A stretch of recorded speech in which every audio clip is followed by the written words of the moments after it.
Sac passé les Captains, Emmanuel de Captain Dev, on se retrouve dans une nouvelle vidéo. Aujourd'hui, je vais te décrire comment je documente mon parcours et mes apprentissages. Si tu me connais pas, moi c'est Emmanuel, t'es sur la chaîne Captain Dev, je parle de développement web et de tout ce qui gravite autour. Donc n'hésite pas à t'abonner à la chaîne, si tu veux plus de conseils directement dans ta boîte mail, abonne-toi au mail privé, le lien est juste en dessous dans la description.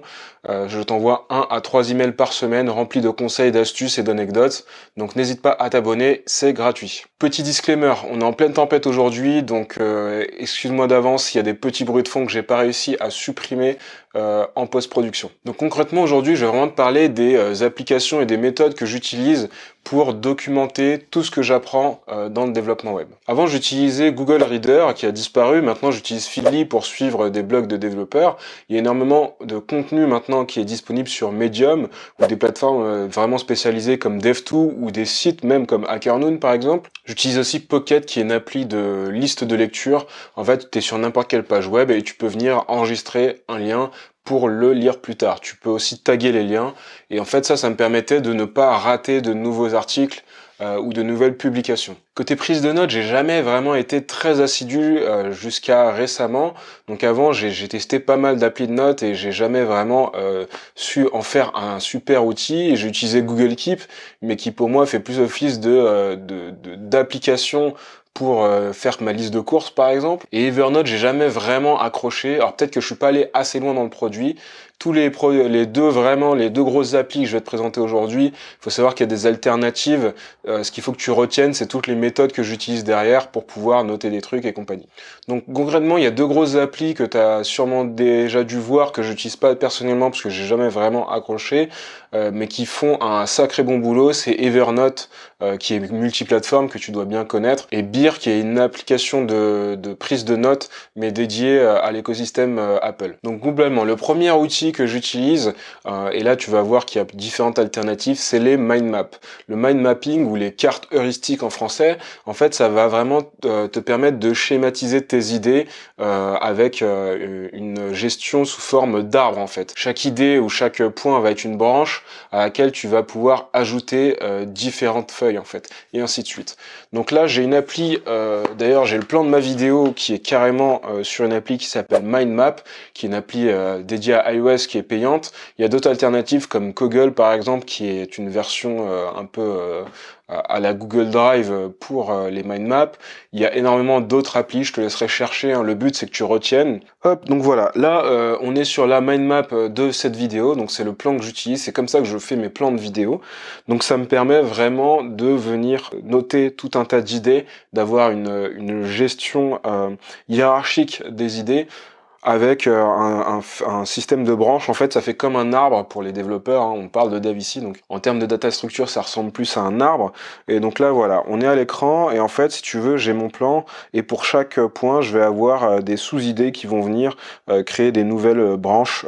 Donc voilà, donc ça c'est un outil hyper puissant pour noter tes idées ou prendre des notes quand tu es en formation ou quand tu fais des recherches sur un sujet en particulier, parce que ça te permet de noter des idées, mettre des images, mettre des liens, et tout ça, tu vas pouvoir dézoomer, vraiment dézoomer et avoir une vue vraiment high level de tout ce que tu apprends. Et vraiment, c'est un outil qui est hyper intéressant. Tu peux le faire aussi sur papier. N'hésite pas à le faire sur papier, c'est vraiment génial. Et tu verras que ça te permet de retenir beaucoup plus de choses que quand tu écris tes notes et que ça devient un peu fouillis. Donc voilà, les mind maps, c'est le premier outil que j'utilise maintenant tous les jours, qui est vraiment un outil super, donc n'hésite pas à l'utiliser quand tu as besoin de documenter un peu ton apprentissage. Encore une fois, l'appli que j'utilise, MindMap, elle est payante, il y a des alternatives gratuites, voire open source, donc n'hésite pas à faire tes recherches, à utiliser celle qui te convient. La deuxième app dont je vais te parler aujourd'hui, elle s'appelle Notion, ou Notion en français si tu veux. Notion en fait c'est une application de prise de notes qui peut paraître un peu complexe, qui fait vraiment tout, ça fait vraiment, quand je te dis tout, ça fait presque le café. Ils auraient pu l'intégrer dedans, je pense qu'ils auraient dû le faire. Donc voilà, donc qu'est-ce qui est intéressant dans Notion et pourquoi selon moi elle est vraiment intéressante, surtout quand tu es développeur, ça va être déjà la multitude de possibilités, la flexibilité de l'outil. C'est un outil qui peut paraître un peu compliqué au départ à utiliser, mais en fait tu vas vite te rendre compte que tu as moyen de vraiment faire un livre, carrément un livre avec toutes les connaissances, toutes les compétences que tu souhaites avoir, que tu souhaites documenter. Donc vraiment, moi c'est l'application que j'utilise. Donc Notion, c'est une application qui est payante, hein. Il y a un abonnement par mois qui doit être à 4 $ par mois, je crois. Donc ça fait une quarantaine de dollars sur l'année. Forcément, c'est payant. En alternative gratuite, tu peux utiliser les fonctionnalités gratuites d'autres applications comme Evernote. Tu as des fonctionnalités gratuites dans Notion qui te permettent d'essayer l'application qui sont assez sympas. Et en fait, tu vas venir cumuler ce qu'on appelle des blocs, qui est l'unité de stockage propre à Notion. Et passer un certain nombre de blocs, tu dois passer sur un plan payant. Si t'as pas envie d'investir dans une appli, même si je te conseille fortement de prendre le produit qui correspond à tes besoins, qu'il soit payant ou pas, tu peux quand même, par exemple, te faire un repo de fichiers dans Google Docs, peu importe en fait. L'idée derrière toute cette prise de notes, c'est d'avoir accès à tes notes tout le temps où que tu sois sur téléphone, que tu sois sur tablette ou sur ton ordi, et que tout soit synchronisé dans le cloud. Moi, c'est ça que j'aime bien derrière ça, parce que ça me permet vraiment de venir consulter mes notes sur mon téléphone. Je suis en train de filmer avec mon téléphone, donc je peux pas te montrer Notion sur téléphone, mais ça fonctionne sur tablette. Donc là, j'ai un iPad Pro, sur téléphone, sur mon téléphone Android, ça fonctionne sur le web et sur ordinateur. Donc là, tu es vraiment couvert de partout. Donc côté alternative, tu peux te faire un repository GitHub si tu as envie, tu peux te faire des Google Drive, peu importe. Moi, je vais me concentrer sur Notion parce que ça répond vraiment à mon besoin. Pour ceux que ça intéresse, qui ont envie de s'y mettre ou de tester, je vous mettrai mon lien de parrainage. T'es pas obligé de l'utiliser, c'est comme tu veux. Si tu as envie de me soutenir et que tu comptes utiliser, pourquoi pas. Et en plus, ça peut te permettre de gagner des crédits. Donc, on passe directement sur l'iPad. Alors, voilà l'interface de Notion. Donc, il y a certains dossiers où je vais pas rentrer parce que soit c'est des notes que j'ai prises chez des clients, ou c'est des trucs un peu personnels que j'ai pas forcément envie de montrer. Dans Notion, par exemple, je vais gérer mon contenu YouTube. Donc je vais pas rentrer dedans parce que je vais spoiler tous les titres de vidéos, mais en fait, on peut faire une sorte de tableau. Hop, alors, je vais créer une nouvelle page. Alors ce qui est intéressant dans Notion, c'est que en fait, on a la notion de page qui permet en fait de créer une arborescence tout court. Donc voilà, je vais créer une empty page qui s'appelle démo, je vais l'appeler YouTube. Ok, et donc là ça va être une page vide. Hop, je vais sortir le clavier, ça va être plus simple. Alors, un petit truc sympa, c'est que on peut créer une cover et un petit icône, et en fait ça permet de reconnaître, hein, on le voit bien là, ça permet de reconnaître les pages. Donc voilà, je vais aller là, et là, je vais me créer une nouvelle page. Donc en fait, pour créer un nouvel élément, dans Notion, il faut faire un slash. Et en fait, là, on va avoir les blocs de base. Donc on va avoir tout ce qui est texte, donc avec des listes, avec des titres, du texte, des dividers. On peut créer des to-do list. Et on va aussi avoir des éléments un peu plus poussés. Donc on va avoir des databases. Et c'est là où je veux en venir, et c'est là où pour moi ça fait une grosse différence, parce que en tant que développeur, tu es habitué à manipuler des bases de données ou des grosses quantités de données en général, que tu sois front ou pas, hein, front ou back. Et Notion, ça me permet vraiment de modéliser énormément de choses. Donc là, par exemple, je vais créer une nouvelle page. Je vais l'appeler vidéo sur. Je vais avoir énormément de templates en fait qui vont me permettre de générer une page avec un layout bien prédéfini, et ça c'est juste un truc de dingue, parce qu'en fait ça va te permettre de vraiment avoir différents types de notes sans avoir à penser à tout, à faire tout le layout de ta page en fait. Là j'ai mis vidéo sur Notion, on va dire que c'est une to-do, donc voilà. Et là en gros ça me propose directement un template de to-do qui est sous forme de tableau avec des tags que je peux utiliser. Si je fais use, bam, il va me créer un template, et là on voit bien que j'ai une carte, je peux en faire une deuxième, ça va être créer la miniature par exemple. Hop, là je peux mettre du texte et compagnie. Donc là par exemple je suis sur ma to-do, peu importe, je vais te montrer une autre fonctionnalité. Ici tu peux mettre soit du texte, tu peux mettre des maths, donc tu peux mettre des équations si tu as envie, tu peux mettre du code. Hop, si je mets du code, et que là je dis que c'est du JavaScript, je vais faire const toto égale chaîne de caractères. Hop.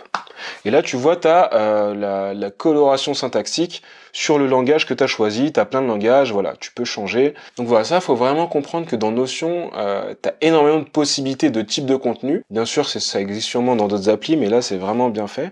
Tu as énormément de possibilités, donc tu peux mettre des exemples de code. Je sais pas, moi, si tu viens d'apprendre les hooks sur React ou du Vue.js et que tu as envie vraiment de documenter tout ce que tu as appris, tu peux mettre directement des exemples de code dans une page, en fait. Là, par exemple, je vais faire un copier-coller. J'ai pris un lien et en fait, je peux créer soit un bookmark, soit embarquer directement la page. Donc, je vais créer un bookmark. Et ce que ça va faire, ça va me créer un lien et ça va venir prendre le favicon et la description du lien. Donc ça, pareil, si tu as envie de choper de la doc sur des liens, c'est hyper intéressant. Et là, j'ai carrément créé une vue embarquée de la page. Donc voilà, c'est vraiment la vue embarquée d'un petit screen de la page HackerNoon. Bon, là, ça rend pas très bien parce que ça prend une vue mobile, mais globalement, tu as vraiment une flexibilité de dingue. Et donc là, par exemple, je vais recréer une autre page, et je vais mettre, je sais pas moi, recherche miniature. Admettons, voilà, recherche miniature. Et là, je peux trouver ou essayer de chercher un template qui va me ramener des images. Donc là, les templates, il y en a tellement que je vais pas tous passer dessus, hein, mais globalement, tu peux faire ton journal, une liste de tâches, tu peux te faire des blog posts. Voilà, tu peux mettre, regarde, tu peux mettre du CodePen, tu peux mettre des PDF, tu peux mettre du Figma, je sais pas pourquoi il y a un monde, tu peux mettre des images, des bookmarks. T'as vraiment énormément de types de contenu, d'une vision du framework. Donc si tu veux bosser avec des designers, c'est vraiment...